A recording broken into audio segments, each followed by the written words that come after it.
The point is that people, of course, had no idea what to do when they encountered a wolf. You can't blame them for that. We all have a subconscious fear of the wild beast. Therefore, it is not surprising that the villagers threw stones and sticks at the wolf, as well as shouted at it and ran away. However, there was still one person who called the Animal Protection Organization. Specially trained staff members immediately arrived at the call and were able to capture the wolf, as the latter was very trapped, exhausted, and sick. When the gray was brought to the veterinarians for examination, it turned out that not everything was so simple. The fact is that Castiel, that's how the foundling was named,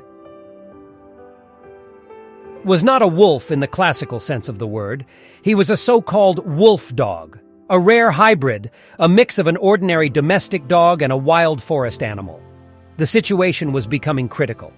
Talks began about the need to put Castiel to sleep. However, in the end, our hero was lucky. One of the reserves agreed to take him in.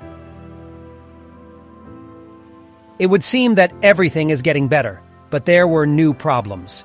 The fact that our hero has been alone for a long time, and wolves are pack animals. In addition, he had a lot of contact with people, which was also a significant barrier to join the collective of fellow wolves.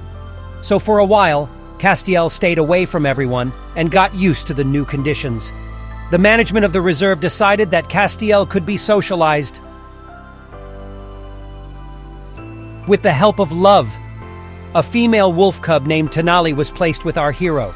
She was very young and energetic, but at the same time affectionate and caring. It was noticeable that Castiel was confused and puzzled. However, after a while the animals became friends and never left each other's side. A few weeks later, the foundling was finally able to join the pack of others like him.